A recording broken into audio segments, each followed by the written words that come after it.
우리가 요한복음 51번째 시간으로 나를 따르라 라는 제목으로 같이 말씀을 나누도록 하겠습니다. 오늘 본문은 사복음서에서 요한복음에만 기록된 내용입니다. 예수님께서 십자가에 죽으시기 위하여 예루살렘에 들어가신 첫날에 오늘 본문 20절에 보면 헬라인 몇 사람이 빌립에게 찾아와서 예수님을 만나기를 간청합니다. 그리고 빌립은 안드레에게 가서 그 이야기를 해서 빌립과 안드레가 예수님께 같이 찾아가서 그 이야기를 합니다. 그 이야기를 들으신 예수님께서 대번에 나에게 내려오라 그러시든가 아니면 어떻게 다른 말씀을 하시는 게 아니고 말씀하신 내용이 무엇인가 하면 인자가 영광을 얻을 때가 왔다라고 말씀을 하세요. 인자가 영광을 얻을 때가 왔다. 그 인자가 영광을 얻을 때가 왔다. 그 말씀은 무엇인가 하면 하나님의 언약을 이룰 때가 왔다라는 말이에요. 창세기 12장에서 하나님께서 아브라함에게 네 자손이 하늘의 별과 같이 바다의 모래와 같이 많아지리라 하신 그 하나님의 언약, 그 자손이 갈라디아서에 가면 여러 사람을 말하는 것이 아니라 한 분 예수 그리스도를 말한다 그랬어요.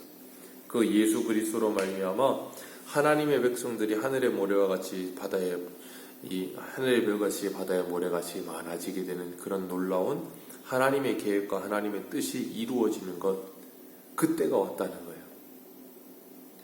그래서 예수님께서 지금 내가 영광을 얻을 때가 왔다, 그 말은 십자가에 죽을 때가 왔다, 그 말씀을 하고 계시는 거예요. 예수님 십자가에 죽으심으로 우리를 구원하시는 그 하나님의 뜻, 그것을 이루는 그 하나님의 영광, 그때가 왔다라고 말씀하시는 거예요. 우리들도 예수 그리스도를 믿고 주님을 따르면서 우리들도 우리가 영광을 얻을 때가 찾아온다는 것을 발견할 수 있어야 돼요.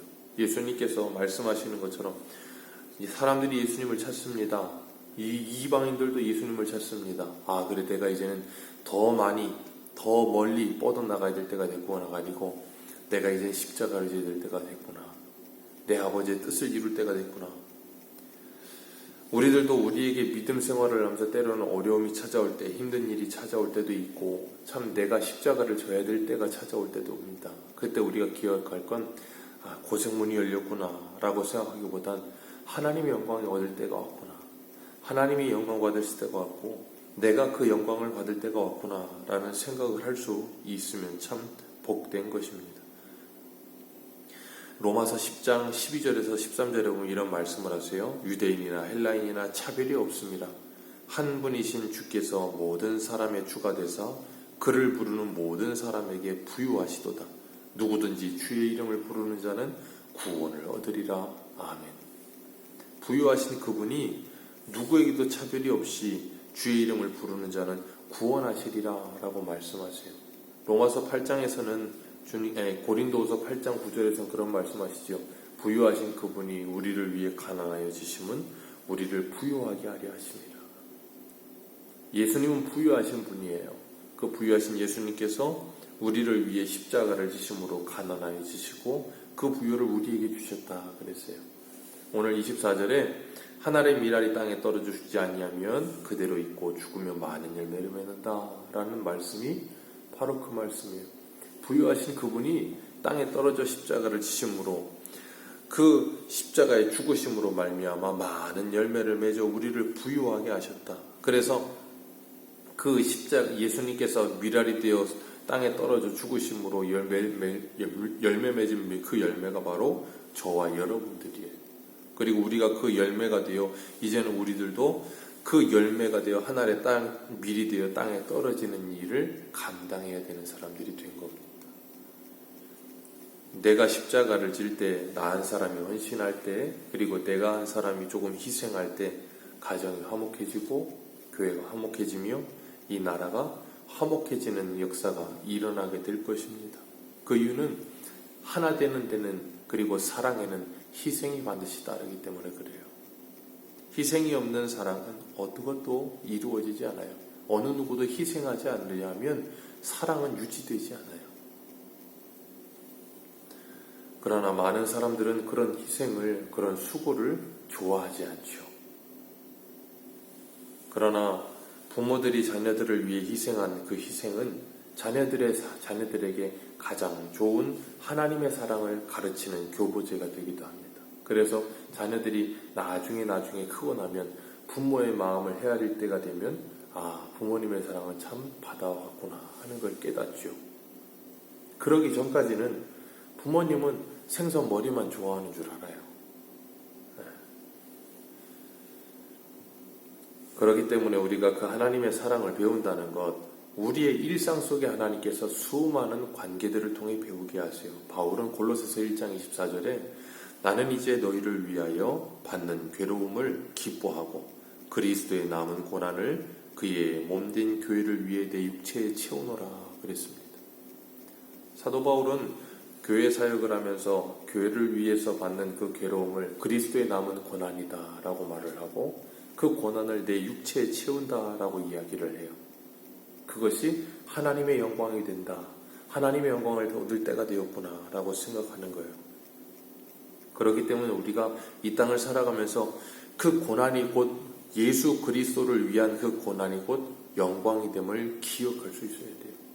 내가 믿음으로 살아가면서 다른 사람을 전도하기 위해서 고난받는 것, 다른 사람에게 예수님의 모습을 보여주기 위해서 고난을 받는 것. 그래서 베드로전서에는 애매히 고난을 받아도 참으면 하나님 앞에서 아름다우니라 그러셨어요. 그런데 우리는 애매히 고난을 받으면 화가 나죠. 내가 이런 고난 받을 일을 하지 않았는데 왜 이런 취급을 받아야 되며 이런 고난을 받아야 되는 것. 그러면서 자신의 정당성을 드러내기 위해서 싸우고 투쟁하죠. 사람들은 다 그렇습니다. 오해받고 싶어 하지 않아요. 오해받으면 억울하거든요. 억울한 걸 참지 못해요. 그런데 때로는 애매히 고난을 받을 때도 있어요. 때로는 이유 없이 그런 일을 당할 때 참 참기 힘들지만 우리가 그때 예수님을 생각하면 예수님은 무슨 이유가 있어 그러셨나요? 아무 이유가 없으세요. 단지 우리를 구원하시기 위해서, 우리를 사랑하셔서 하나님의 뜻과 하나님의 영광을 이루시기 위해서.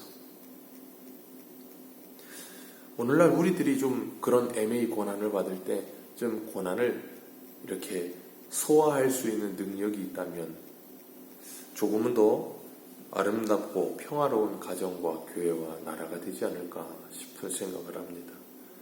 그렇게 하나의 밀알이 되어 땅에 떨어져 많은 열매를 맺을 때 그 열매를 통해 하나님이 기뻐하세요. 예수님은 그래서 요한복음 15장 5절에 이런 말씀을 하세요. 나는 포도나무요 너희는 가지라. 그가 내 안에 내가 그 안에 거하면 사람이 열매를 많이 맺나니 나를 떠나서는 너희가 아무것도 할 수 없습니다. 우리가 예수님과 붙어 있으면 많은 열매를 맺는다 말씀하세요. 그러나 예수님과 붙어 있지 않으면 아무런 열매도 맺을 수 없다 그러세요. 그렇기 때문에 우리가 정말 내가 희생하는 삶을 살면서도, 내가 양보하는 삶을 살면서도, 내가 정말 애매히 고난을 받으면서도 그걸 참을 수 있는 이유는 예수님과 연합되어 있을 때 그 힘을 공급받고 그 은혜를 공급받고 있을 때 가능해요. 그렇지 않으면 억울하고 화가 나서 분이 나요. 그러다 보면 열매를 맺을 수가 없어요. 우리가 그런 애매히 고난받는 삶 속에서, 어려운 일을 당하는 삶 속에서 그것을 참아내면서 희생하면서 배려해주면서 그것이 즉각적인 반응이 나오지 않는다 할지라도 후에는 그들에게 많은 울림을 줄 수 있다는 거예요. 그래서 그 은혜와 사랑이 나를 통해서 예수의 사랑과 은혜가 흘러가게 되죠. 그래서 25절에 이런 말씀을 하세요. 25절 같이 읽습니다. 시작. 자기의 생명을 사랑하는 자는 잃어버릴 것이요 이 세상에서 자기의 생명을 미워하는 자는 영생하도록 보전하리라. 아멘. 자기 생명을 사랑하는 자 잃어버리게 되고, 이순신도 그 임진왜란인가요? 그때 그런 말 하잖아요. 필사직생이라고. 생직필사. 죽고자 하면 살 것이고 살고자 하면 죽을 것이다. 주님께서 말씀하세요. 이 땅에서의 삶에 연연하면서 이 땅에서의 삶에 집착하면 영원한 삶에 대해 죽을 것이고, 영원한 삶을 바라보면서 이 땅의 삶에 우리들이 믿음으로 살아가면 영원한 생명을 얻을 것이라는 거예요. 그렇기 때문에 그리스도인들은 이 세상에서 주님께서 야고보서에 말씀하시는 것처럼 암개와 같은 세상이요 쏜살과 같이 지나가는 너무나도 쉽게 지나가 버리는 이 세상의 세월이 우리의 인생의 전부라고 생각하지 않아요. 우리는 내세의 복음주의라는 말을 하기도 하고 영원한 나라에 대한 소망이 우리에게 있기 때문에 이 땅에서의 삶이 전부가 아니라는 걸 알기 때문에 우리는 이 세상의 삶이 전부인 것처럼 사는 사람들하고 똑같이 살진 않아요. 그래서 그들과 똑같은 목적과 방법으로 치열하게 다투지도 않죠. 그래서 바울은 고린도전서 15장 19절에 이런 말을 합니다. 만일 그리스도 안에서 우리가 바라는 것이 다만 이 세상 삶뿐이면 모든 사람 가운데 더욱 불쌍한 자니라. 왜요? 이 세상뿐이라면 내가 날마다 죽노라 하는 바울의 고백처럼 날마다 죽고 에베소에서 그 맹수들과 싸우지 않은 이유가 없다는 거예요. 이 세상이 전부이면 치열하게 싸워서 무릎 뜯어서 짓밟아서라도 위에 올라가고 하나라도 더 붙들어서 군림해야지. 왜요? 그렇게 살다 죽어도 억울한데. 그러니까 세상 사람들은 어떻게 해요? 아둥바둥하면서 죽어도 죽고 싶지 않은 그런 삶을 살아야 정상인데 개똥밭에 굴러도 이생이 낫다고. 그럴 수밖에 없는데 전도서에도 그런 표현을 써요. 참 재밌는 표현인데 산 개가 죽은 사자보다 낫다. 그런 표현을 쓰세요. 그건 육적인 삶이기도 하지만 영적으로 해석을 하자면 산 개가 죽은 사자보다 낫다는 말은 예수 그리스도를 믿는 자로서 우리가 그렇게 볼품없이 사는 것이 이 세상에서 떵떵거리며 사자와 같이 사는데 예수 없는 생명 없는 삶을 사는 사람보다 낫다는 거예요. 우리가 이 세상을 살아가면서 어떤 이 눈을 가지고 어떤 가치를 가지고 어떤 신앙을 가지고 살아가느냐에 따라서 이 세상을 사는 삶의 방식이 달라져요. 왜요? 그 사람을 움직이는 건 그 사람의 생각과 그 사람의 이 가치관이거든요. 그러니까 우리가 믿음이 변했다, 예수를 믿었다는 건 내 가치관이 변하는 거예요. 골로새서의 말씀처럼 우리를 창조하신 자에 이르기까지 우리의 지식도 새로워지는 거예요. 지식이 새로워지니까 생각이 새로워지고 가치관이 새로워지고 그러니까 뭐예요? 그 전에 보이지 않던 것들이 보이는 거죠. 관심 없던 것이 관심을 가져지기 시작하고. 우리가 맺어야 할 열매는 참 많습니다. 외적으로 수많은 열매들이 있겠지만 예수 그리스도를 전하며 예수 그리스도를 전하여 구원받아야 할 백성들을 추수하는 일, 그런 외적인 열매도 많이 맺어야 할 것이고 내적으로 성령의 열매인 사랑과 희락과 화평과 오래 참음과 자비와 양선과 충성과 온유와 절제와 같은 그 내적인 우리의 성품적인 열매들도 맺어야 할 것이고 에베소서에 말하는 것처럼 빛의 자녀 열매인 착함과 의로움과 진실함도 우리가 맺어가야 할 열매예요. 그런 열매들은 어떻게 해요? 요한복음 15장에 말씀하신 것처럼 너희가 내 안에 내가 너희 안에 있으면 너희가 나와 연합하여 있으면 많은 열매를 맺지만 연합해 있지 않으면 하나도 맺을 수 없느니라. 그렇기 때문에 우리들은 매일의 삶 속에서 예수님과 연합하는 삶을 살기 위해 몸부림치는 거예요. 주님과 함께하는 삶을 살기 위해. 그래서 예수님이 26절에 이런 말씀하세요. 26절 같이 읽습니다. 시작. 나 있는 곳에 나를 섬기는 자도 거기 있으리니 사람이 나를 섬기면 내 아버지께서 그를 귀히 여기시느니라. 사람이 나를 섬기면 나를 따르라. 예수를 섬기고 내가 예수를 믿는다고 한다면 예수를 따라야 되는 건 아닙니까? 예수를 믿는다면 예수님이 가신 십자가의 길을 걸어야 당연한 것 아닙니까? 예수를 믿는다면 예수님이 서셨던 그 골고다에 우리도 서야 되는 것 당연한 것 아닙니까? 주님 말씀하세요. 나를 섬기면 나를 따르라. 그리고 나 있는 곳에 거기 서라. 다른 곳에 가서 서지 말고 거기 서라라고 말씀하세요. 예수님이 이 요한복음 13장 한 장만 넘기셔서 14절을 한번 볼까요? 13장 14절. 예수님이 세족식을 하시는 장면인데 14절 한번 읽어봅니다. 14절부터 17절입니다. 시작. 내가 주와 또는 선생이 되어 너희 발을 씻었으니 너희도 서로 발을 씻어주는 것이 옳으니라. 내가 너희에게 행한 것 같이 너희도 행하게 하려 하여 오늘 보였노라. 내가 진실로 너희에게 이르노니 종이 주인보다 크지 못하고 보냄을 받은 자가 보낸 자보다 크지 못하니 너희가 이것을 알고 행하면 복이 있으리라. 아멘. 주님께서 분명히 말씀하세요. 내가 너희들의 발을 씻은 모습을 너희들에게 본을 보이기 위해, 주님이 오늘 본문에서 26절에 뭐라 그랬어요? 나 섬기려면 나를 따르라. 그리고 나 있는 그곳에 너도 거기 서라. 뭐 하라는 거예요? 섬김을 받으려 하지 말고 섬기는 자리에 서라는 거예요. 많은 사람을 위해 대속물로 내어주신 그 예수님의 십자가의 모습을 본받으라는 거예요. 그래서 사도 바울이 뭐라 그랬다고요? 그리스도의 남은 고난을 교회를 위해 내 육체에 채우노라. 우리들도 그 자리에 서라고 요구하세요. 그리고 13장 우리 찾으신 김에 36절 한 번만 더 읽겠습니다. 13장 36절 같이 읽습니다. 시작. 시몬 베드로가 이르되 주여 어디로 가시나이까? 예수께서 대답하시되 내가 가는 곳에 내가 지금은 따라올 수 없으나 후에는 지금은 따라올 수 없다. 지금은 너희들이 이해하지 못하지만 후에는. 그래서 언제요? 성령을 받은 후에, 사도행전에서 성령을 받은 후엔 제자들이 어떻게 해요? 주를 따르는 삶을 살죠.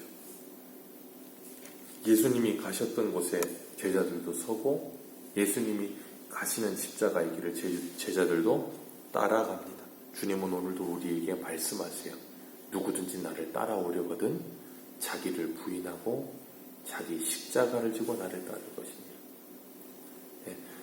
내가 부인되지 않고 예수를 따를 수 있는 사람은 이 세상에 한 사람도 없습니다. 내가 부인되지 않고는 예수를 따라갈 수가 없어요. 한 걸음도. 우리들이 성령의 소욕을 따라서 우리의 육체의 소욕을 제어하며 정말 성령으로 살면 성령으로 행하라 하시는 주님의 음성을 듣고 하나님의 영광을 위해서 오늘 하루도 내가 하나님의 밀이 되어 이 어린이날인데 내 가정을 위해 하나의 미랄이 되고 내 교회를 위해 하나의 미랄이 되고 이 가정의 달 5월에 이 나라를 위해 내가 하나의 미랄이 되어 정말 주님이 걸어가신 그 십자가의 길을 우리가 먼저 본받은 자 되어 먼저 걸어가면서 다른 이들의 본이 되어줄 수 있는 아름다운 주님의 제자들 되시기를 축복합니다. 기도하겠습니다.